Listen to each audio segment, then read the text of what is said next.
To you all. Good to see you all this evening. And as you well know, the pastor's away and the rain's outside. So 2 reasons why some folks may not have showed up. I don't know. And if you thought the pastor was going to be here, I'm sorry. You didn't get the word or whatever. So you've got to put up with me tonight for a little while. And we'll get started here in just a second. We do want to open up with a word of prayer and just to kind of, fill everybody in. Everybody knows that there's somebody sick, pretty much. I mean, we pretty much can go through every family, and there's probably somebody not feeling good within the family. I mentioned I just picked up Noah today at school, and I mean, some of them have been sick, and I know around to all your different families, some of you have different ones that are sick. So need to have a prayer for them, those among us. Somebody just mentioned Nan's sick. Debbie mentioned Nan was sick, so, remember those. Remember all these folks over on this side, we're going to assume that they were sick. Well, Lois is sick, that's what. Lois is sick, okay. And I know she would rather be out in the chosen land over here. So anyway, we'll get started here in a second. We're going to continue on our journey through Isaiah.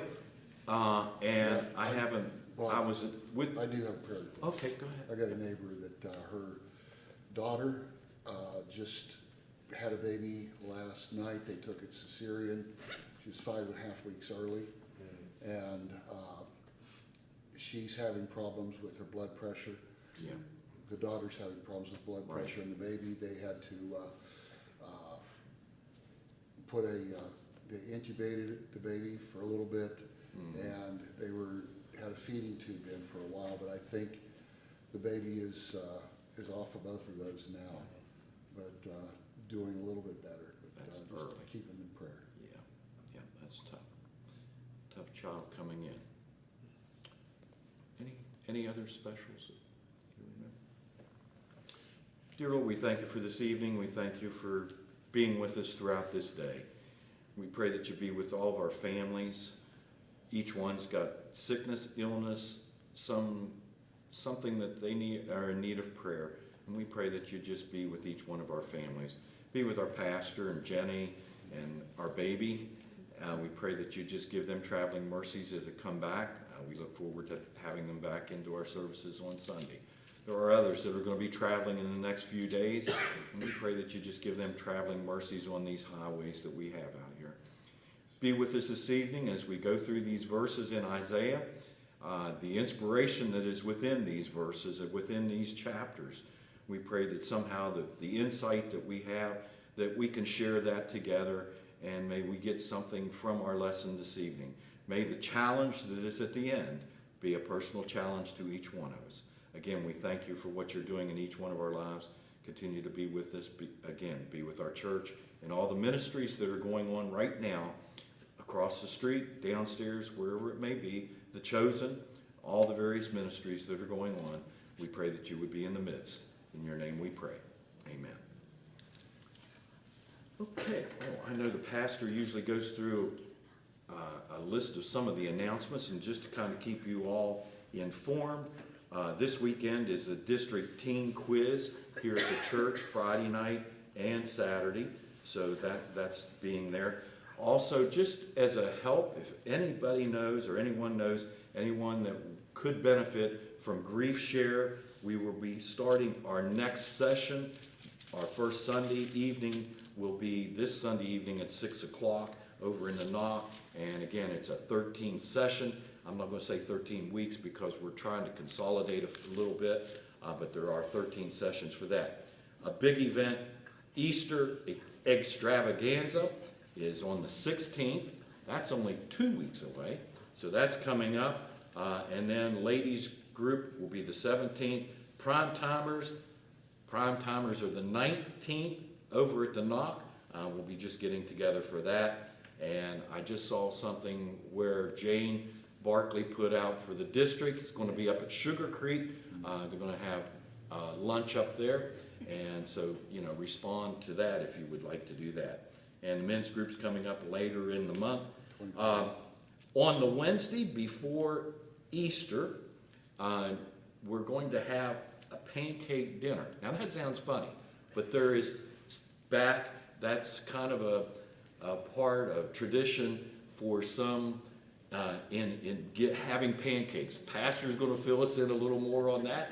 And I know there are other churches that have pancake dinners during the Lent season. So this will be a part of our Lent season. That'll be on Wednesday night, along with communion on that Wednesday night. Then the prayer walk will be on Good Friday. Then we'll have Easter and a lot more going on. So anyway, get your little half sheet. And this is kind of for all those that might be coming in tonight, checking. The teen quiz is this weekend, I think.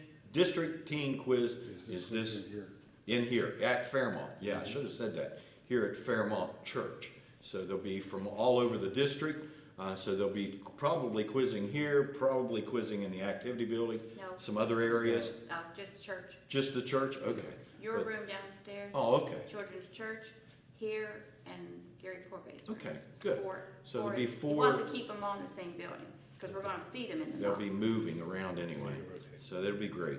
So if you can come and see that, that's good stuff. Isaiah, we're going to do 43 and 44. And I would tell you, yes, get your Bible out, get your phone out, whatever you may have to follow along. Because as we go along this evening, it's nice if you have the verses with you. And it is nice, too, if you look at Isaiah the way that I have it written out here, not just by sentence after sentence after sentence, but if you look and see that it's kind of written in poetry form, it's really neat to see the thought pattern because it is in poetry form. It kind of brings it out just a little bit more. Start off with, how do you feel when you hear the words, I love you? My wife's going to... How do you feel when you hear the words, I love you? Depends on who says it. Good point. I gotcha. How it's said. How it is said? Because sometimes people will say, I love you, and you really know that they don't. They just, I love you. Yeah. How many of you have ever heard people on the phone, and they know they're talking to somebody, and they'll say, before they hang it, bye, I love you. And I mean, it's so quick, it's like, okay, I understand, but, is it that quick? What does that come across? And, when you say it and express it, you hear it all the time, love, it's just absorbed into everyday things, and it's the distinction of love versus anything else. It's kind of mixed in, I love you, but not necessarily do I like you, you get it. You get all those expressions that are out there, and it's kind of a tough one to do. In this passage, we're going to have the word, I love you, in this passage someplace. And I'm not sure, I can't pinpoint it right now because we've got 2 chapters we're trying to work through. So this is going to take a little while. Now, you all maybe can help me out with this just a little bit because I'm going to actually go backwards just a little bit. And if you followed real close, verse by verse, okay, it's a repeat, but I think it's worthwhile. If you will look at Isaiah 43:1, and Ron and I have this in Sunday school every now and then, but what is the first 2 words? But now. But now. And it's a lot like that word therefore. When you see therefore in the scriptures, you know that you better back up a little bit and find out, why did you say therefore, or why is this saying but now? Because we need to go back and we need to look at, and I want you to look, this is a part of our study here, is looking in a comparison of Isaiah 42:18-25 verses 43:1-7. There's a very big contrast. I want you to look at this contrast.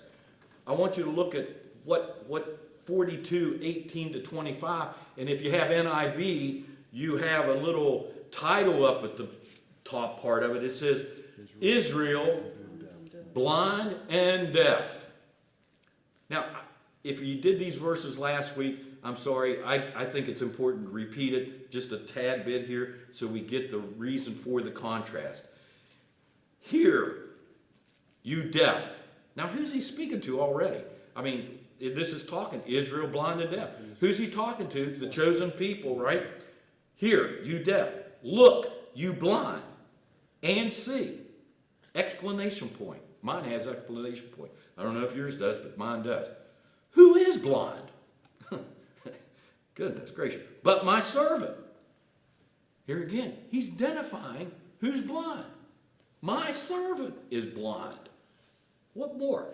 And deaf like the messenger I send. Who is blind like the one in covenant with me? Blind like the servant of the Lord. Now, question I got. Who's blind?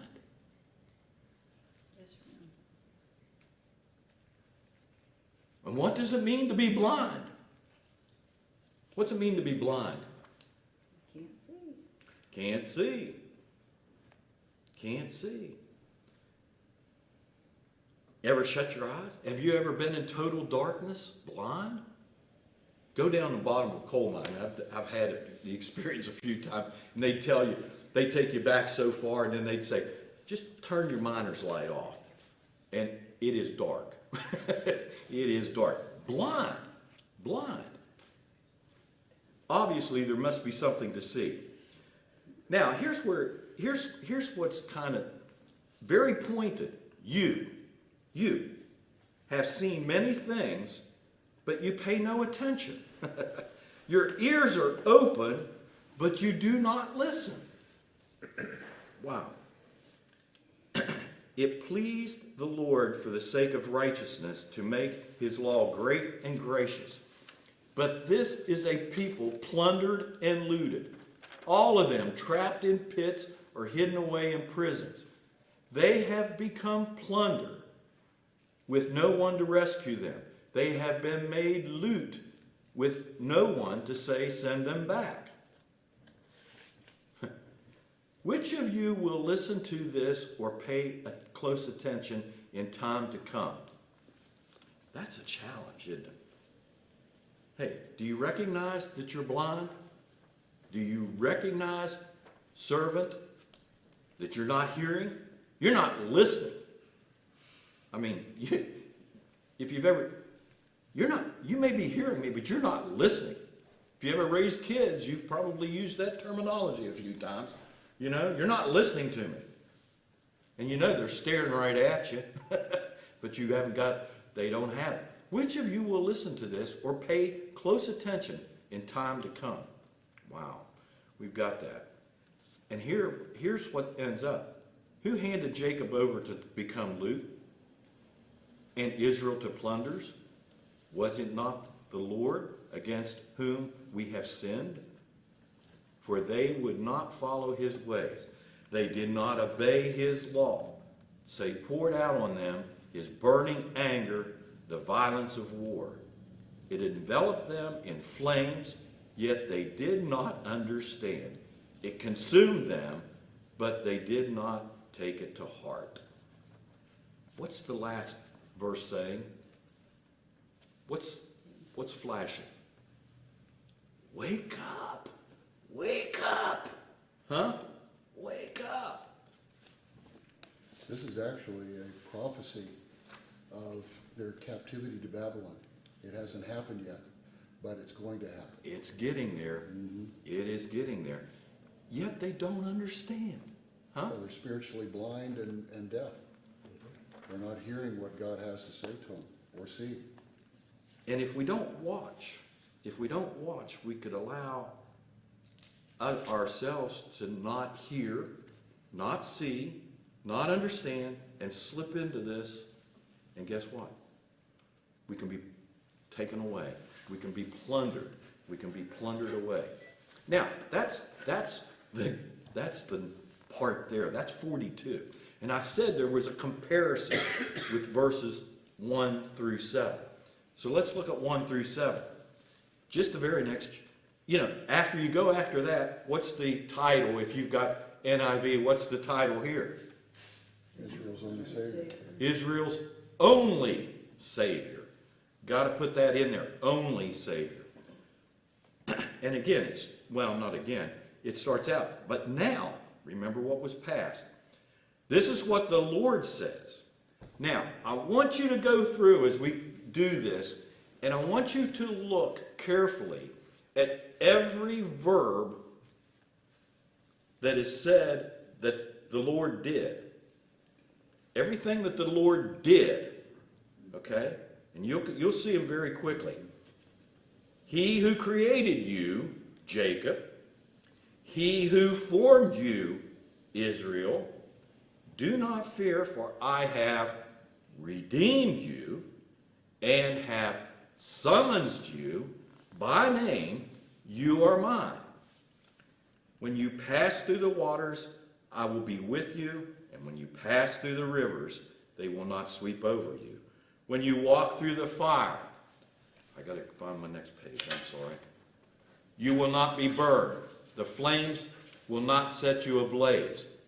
For I am, okay, the Lord your God, the Holy One of Israel, your Savior.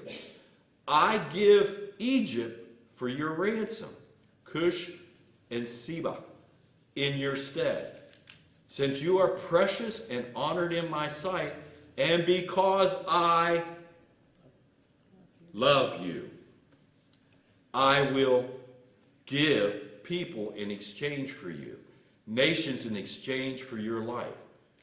Do not be afraid, for I am, again, with you. I will bring your children from the east and gather you from the west.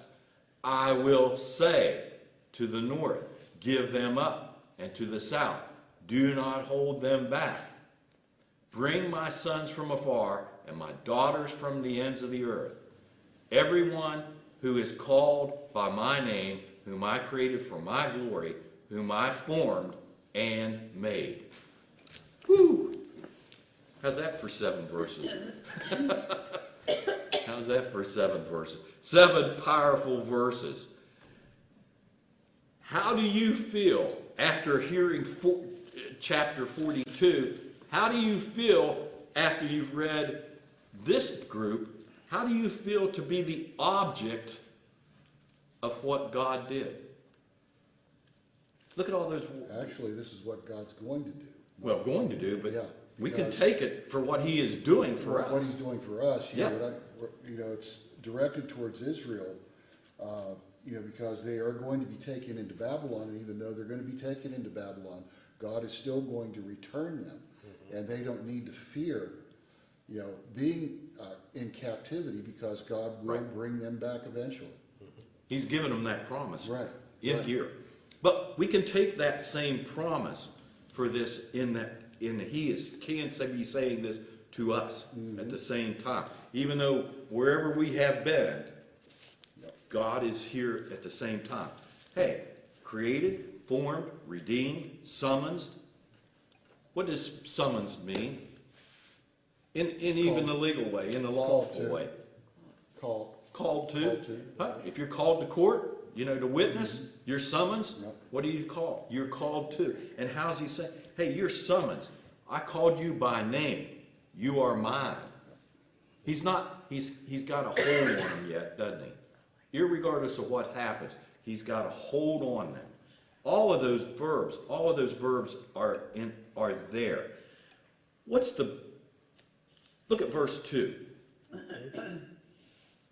Have you ever held on to this promise? Have you ever had to hold on to this promise? You experience this. You pass. The waters are where you're up here. You have actually pulled your chin back so you can, you're not drowning. You've been there.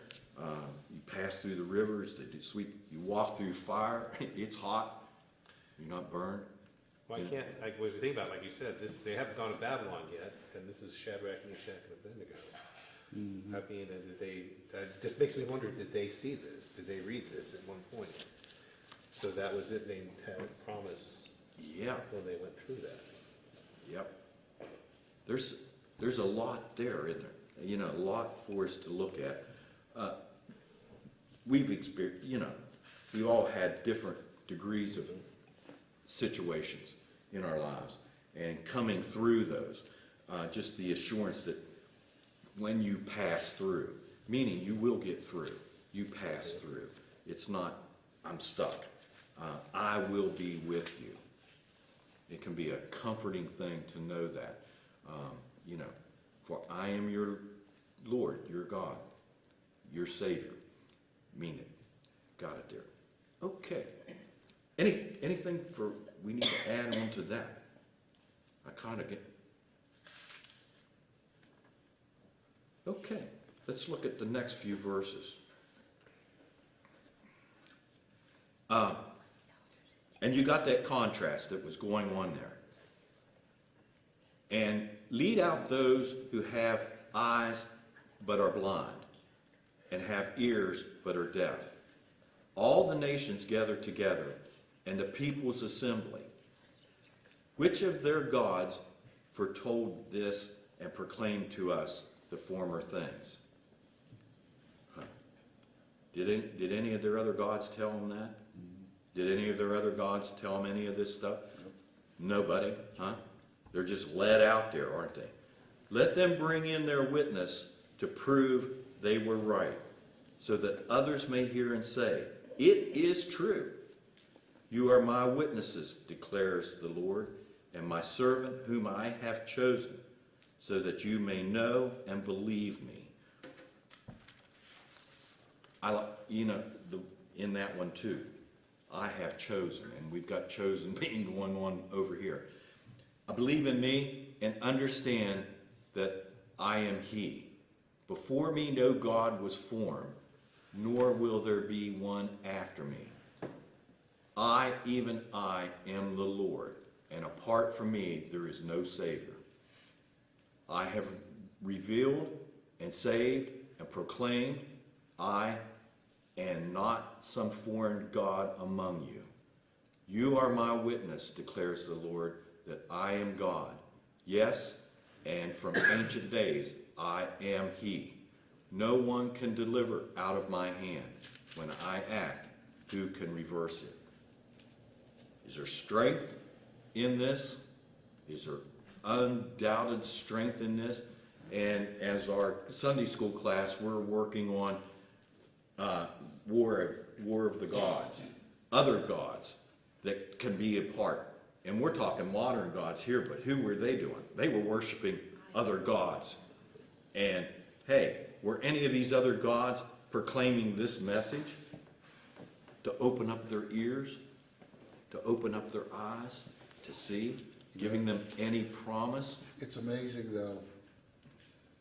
Our society is reverting back to this and using some of the same gods.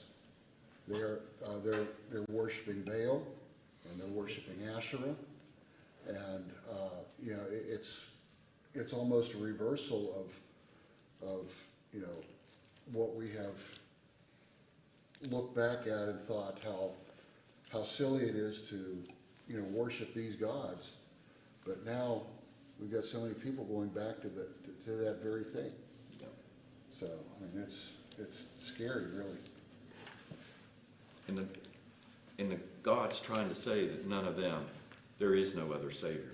I, even I, am the Lord, and apart from me, there is no Savior. People are looking at all these other gods, and like what we've been studying in Sunday school, all these other gods, they can't find it. It's there. They're searching down the street and everything. I think one of the most comical, in a way, passages of Scripture is Elijah on Mount Carmel. Oh, yeah. And how he just, he totally humiliates the prophets of Baal and Asherah. You better yell louder. He doesn't hear you. Maybe he's on a trip. Yeah. Maybe he's gone to the bathroom. That's what I love. That's the good one. Maybe Yeah. he's gone to the bathroom. Yeah. Yeah, he's checked out. He's not even around. Go ahead. And then what does hey, and then what does he do? He says, hey, pour some water around this, you know. I often thought, where was the water come from? You know, when There was a drought. yeah, that's what I say. Yeah, I know. When Elijah said, soak it, pour water around it, you know. I thought, that's what we was hoping for, was some water, and somewhere it came. I guess the Lord provided the water too. That's the good thing about it. I gather from this whole chapter that what we're looking at is God's mercy and Israel's unfaithfulness. Mm-hmm. We had chapter 42 and beginning of 43. We saw the comparison. Now we're getting into also looking at the same thing. You know, hey, God's been faithful to his people all along. God's been faithful to us all along. Sometimes we don't realize this. Looking at verse 14, this is what the Lord says. Your Redeemer, the Holy One of Israel, for your sake, I will send to Babylon, exactly where we were headed, and bring down as fugitives all the Babylonians in the ships in which they took pride. You know, you think about the Babylonians and the ships they took pride, all the stuff that our adversaries and stuff build and out of pride, what's going to happen to them? I am the Lord, your Holy One, Israel's Creator, your King. This is what the Lord says. He who made a way through the sea, a path through the mighty waters, who drew out the chariots and horses, the army and reinforcements together, and they lay there, never to rise again, extinguished, snuffed out like a wick. What did God do? What did God do? What did God do for them? His people. And didn't we hear the words earlier on, chosen? Haven't we heard chosen? And what's he reminding them of? What's he reminding them of? He's reminding them there. And then, look at that. He's reminding them of those things. And then what's the next verse say, the very first word? Forget the former things. Do not dwell on the past. Now, a question, and this is a question I had, and wasn't in the questions that we were to be going over. But the question I have, is it all right to recall the past? Yeah. Absolutely. I mean, we have to recall the past in order to see how God has worked in the past and believe that he's going to do the same for us. Too many times we look at the present and we forget about the past and what God has done. So we need to look at the past. Yeah, the Israelites stacked the stones when they crossed the Jordan River, so they never forgot. Never would forget. And, you know, I'd shared, it's been several weeks ago, how I had a popcorn kernel stuck in my trachea. And how I believe God brought that out. I still have it sitting on my bathroom sink, right on the top. As a reminder. Every time I see it, I remember what God did in that point. And, you know, it's, when you recall what God has done in the past, it's a lot easier to trust him for the things in the present. And I think that's a reason it's reminded from time to time. Exactly. And this isn't the only time in the scriptures that God's people have been reminded of where they came from. Well, you they're know, not even, it's not. The thing that's interesting here is they're not being reminded from where they came from. They're being reminded of where they're going and being brought out of later on, because they haven't been sent to Babylon yet. Yeah. So, I mean, it's just, you know, it's amazing that God is even giving them a future picture of what he is going to do. And yet they still don't listen. It's tough. I know how hard-headed we are sometimes. Well, I know. When I put in that, is it all right to recall the past? Recall the past and where God has brought you from. That's one side of it. where has God brought you from? Maybe in that case, that's where we need to forget it. And then on the other side of it, can we also get in trouble if all we ever bring up is the one high top glory time that we did have with the Lord, and that's the only thing that we ever remember? We go back to the same time where we had a spiritual high, and and I'm not taking anything away from that. I'm just saying, if that's it, but what about today? Right. What about today? What about right now? What about currently? So both ways, sometimes we need to forget the former things, put them behind us. And what I kind of circled the word. What's in the part B of that verse? Do not Dwell on the past. dwell on the past. Have you ever talked to somebody that always brings up the same thing from the past, good or bad?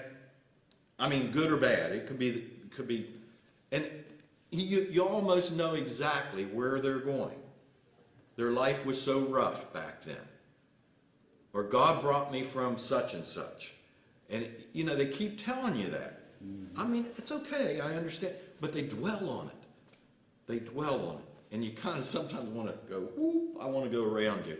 I don't want to hear this one more time. You have to have a new experience.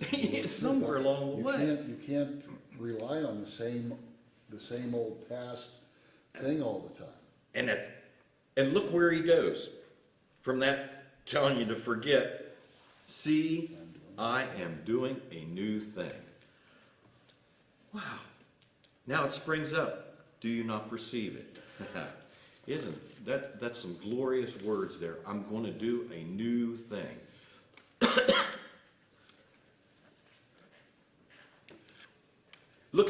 As we look at verses 19 through 21, what is God going to do for Israel? What's God going to do for Israel? Here's what he's going to do. I am making a way in the wilderness and streams in the wasteland.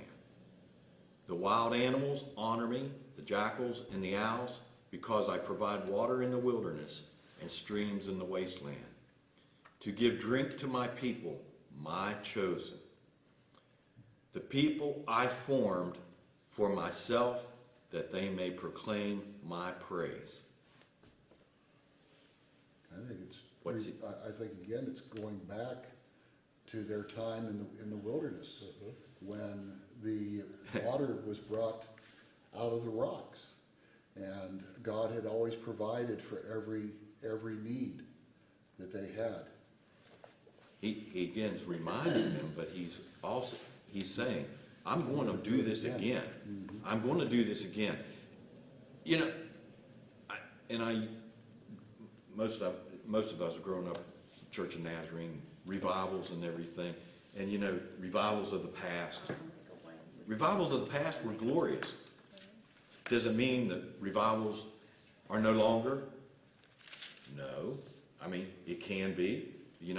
We can have revivals again. Maybe not like they were back then, but it's saying, it can come again. The refreshing of God within our church can be here again. I'm going to make a way. I'm going to make a way in the wilderness. Wilderness involves what? I think being lost. And streams in the wasteland, meaning, man, there's wasteland there, but a stream is what? Clean, drinkable. Not maybe on streams today, but, streams back, drinkable. It's giving nourishment to all the animals and for us too. And why did he give? 21, what's his reason for forming us? So his people could proclaim him. Proclaim praises. my praise. Why did God create us? To praise him? Why did he do that?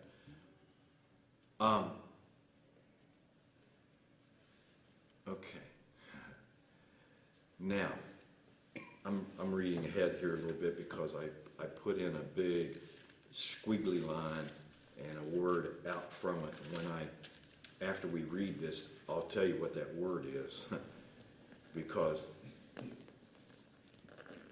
I think sometimes we need to look at this. What are we doing? What are we doing? Verse 22. Yet you have not called on me, Jacob. He's asking us, he wants us to proclaim praise to him. And he's telling Jacob, or telling this people, yet you have not called on me. You have not wearied yourselves for me, Israel. You have not brought me sheep for burnt offerings, nor honored me with your sacrifice. I have not burdened you with grain offerings, nor wearied you with the demands for incense. You have not brought any fragrance. What's that word? Calamus. Calamus. I'm sorry, I had a lock. I was looking at the word and I couldn't pronounce it. For me, or lavished on me the fat of your sacrifices. What? I just have a big word written out there. Whoa! Whoa! What's he asking us to do? I mean, what's he asking? Back then, I mean, it would have been only, hey, you should have been bringing me sheep for burnt offerings. You should have been, honoring me with your sacrifices. Well, the problem there was that they were bringing the sacrifices, but they weren't honoring him through the sacrifices. I think, Israel just went through such a up and down time as, they would serve the Lord, and then they would back away from the Lord, then they would serve the Lord. But every time they were captured or they were overrun by an enemy, they said, "Oh Lord, I'm sorry. Here I'll bring those burnt offerings. I'll make these sacrifices and do all of these things." But their heart wasn't in it. They were just trying to appease God, so that they could receive his blessing again. Once they received his blessing, they'd go back to what they were before. And he wasn't being a hard taskmaster here either, because he says, I didn't burden you down with these grain offerings. I didn't burden you down with the incense. I wasn't putting it hard on you guys. Huh? Has God been hard on us? Has God been hard on us? I don't think so. Huh? He's not been real hard on us. Probably not what we deserved. And even though he didn't do that, he didn't burden us with that. What does he say, though, in the backside of verse 24? But, here's the good word, but you have burdened me with your sins, and wearied me with your offenses. Man, we don't hear that one preached going, have we? There's another verse that's going to come right up here real soon. And, we like that verse. We like that verse, but we don't realize the verse that preceded it, how hard that verse is. And yet it comes down here, verse 25. I, even I, am he who blots out your transgressions for my own sake and remembers your sins no more. You talk about contrast within two verses.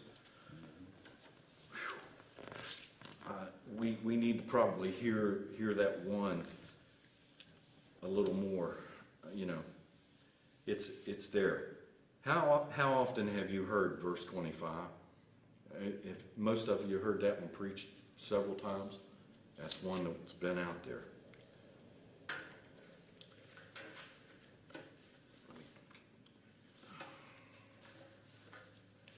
I got my pages mixed around here a little bit, sorry.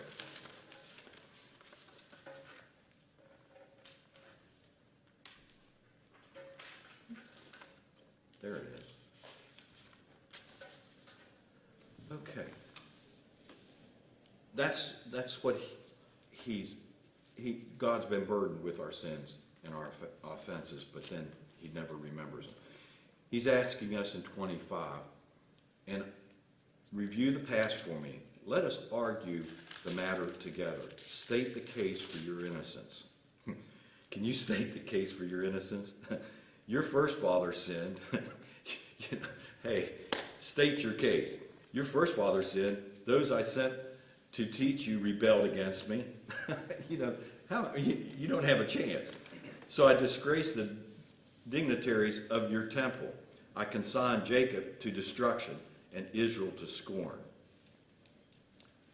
What have you heard so far? What have you heard so far? Are you about to stand up and shout hallelujah? Huh? Are you about to shout hallelujah? Are you going to, we're going to be able to wave the hankies here in a little bit? I don't think it's coming that way, is it? We're not seeing that. That part's not here yet. I want us to get into chapter 44. Chapter 44 is coming here where we need it to be. And the title of this, chapter 44, what is it? If you've got it. Israel the chosen. Israel the chosen.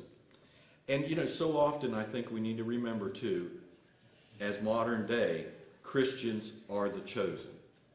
As Israel was the chosen for the Old Testament, we Christians are the chosen now.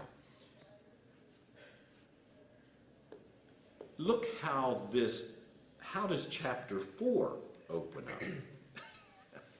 44? Chapter 44, how does it open up? 2 words that open it up. But now. But now.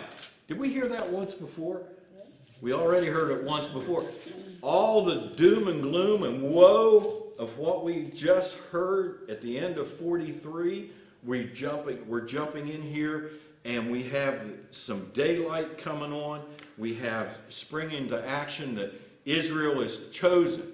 Now, but listen, Jacob, my servant, Israel, whom I have chosen. Again, we are chosen. This is what the Lord says. He who made you, who formed you in the womb, and who will help you. Do not be afraid, Jacob, my servant, Jezreel, whom I have chosen.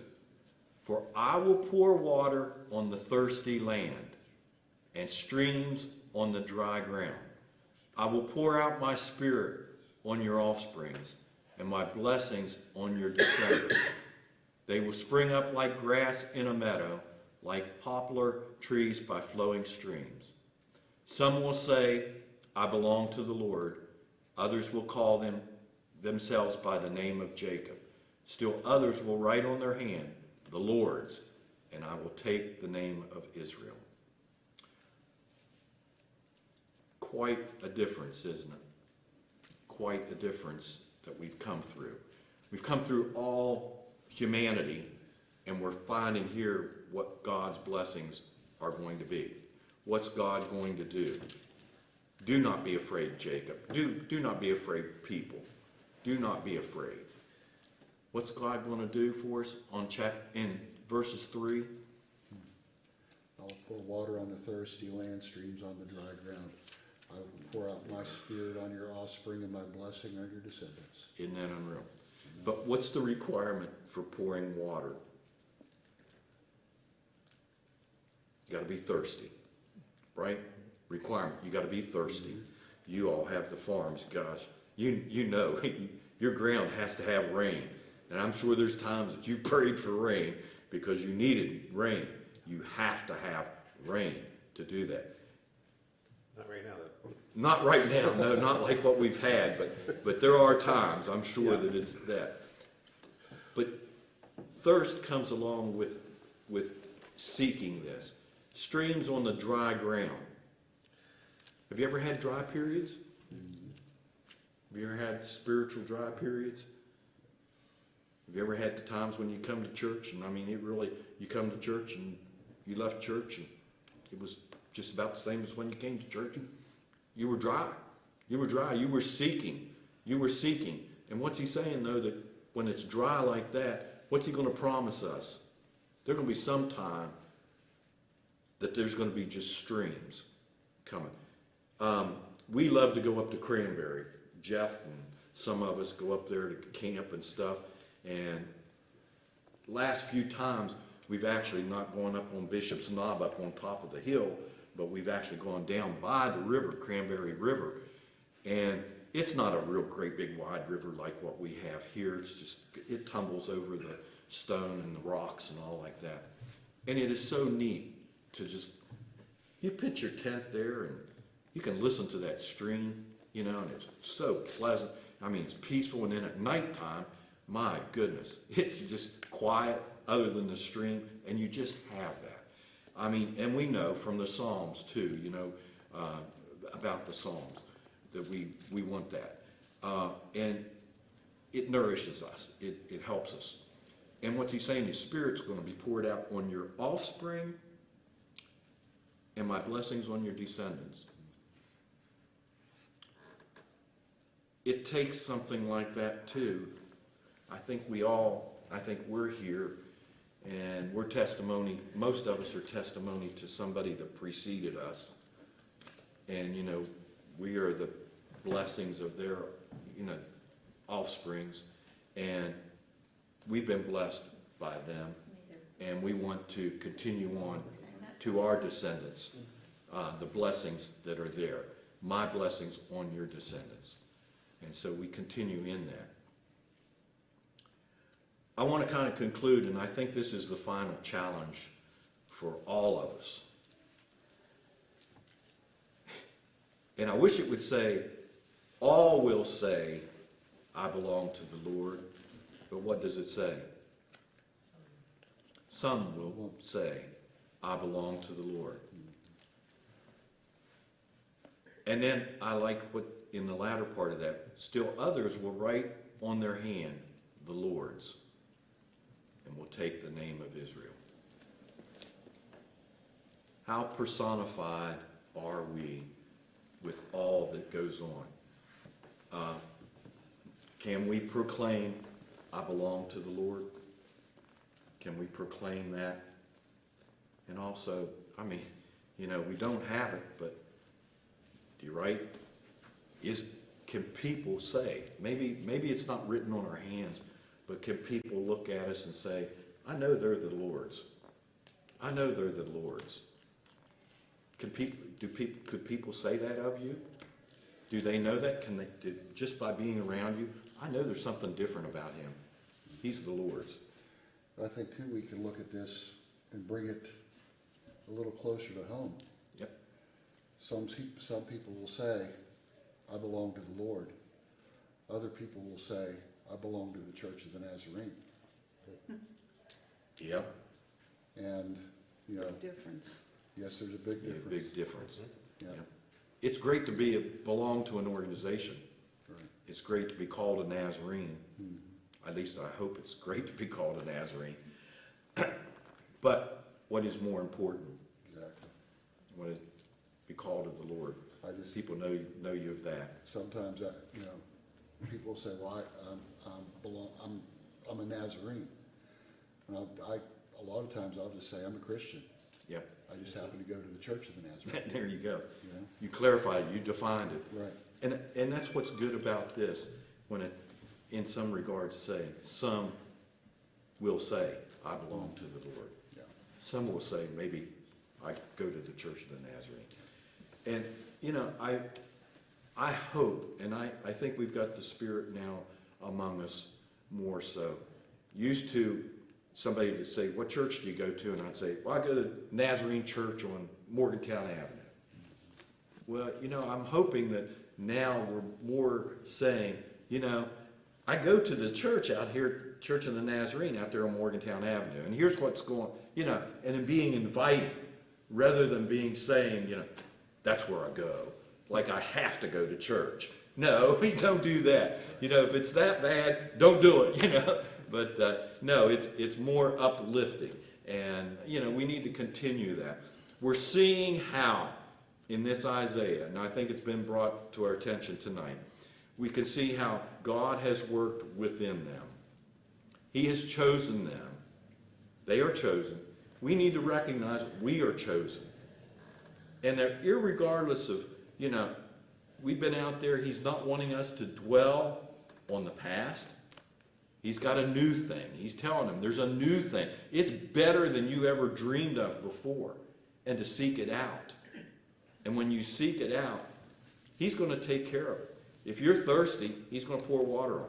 If you're dry, he's going to let a stream come through. He's going to bless you and your family and your descendants. Seeking after him. But it's requiring that I belong to the Lord and I am the Lord's. Let's be going out in that vein of that. Yes, I belong to the Lord. And may we all belong to the Lord. Whatever we are doing, wherever we may be, whatever our work area may be, let it be that, people see God within you. We are his, and let us be his. Again, we thank you for being here, and thank you guys for listening to me tonight. Pastor will be back next week, so you all will be furthering on to Isaiah, and thank you for being here. Dick, would you just have a word of prayer with us before we leave, please? Father, we thank you for this time in your word tonight. Lord, we thank you for Bob's willingness to lead us. And Lord, I just pray that you would help us to take your word and make it a part of who we are. And Lord, that we would not be just hearers of your word, but we would be effectual doers of your word. Help us, Lord, as we leave this place. Help us, Lord God, as we go into the different areas of our world tomorrow. Lord, that we could be a light to others who are around us, those who would say to us, what is causing you to be different? And Lord, that we could share you with them. Thank you for what you're doing, and we give you praise for these things in Christ's name. Amen. Amen. Thank you all.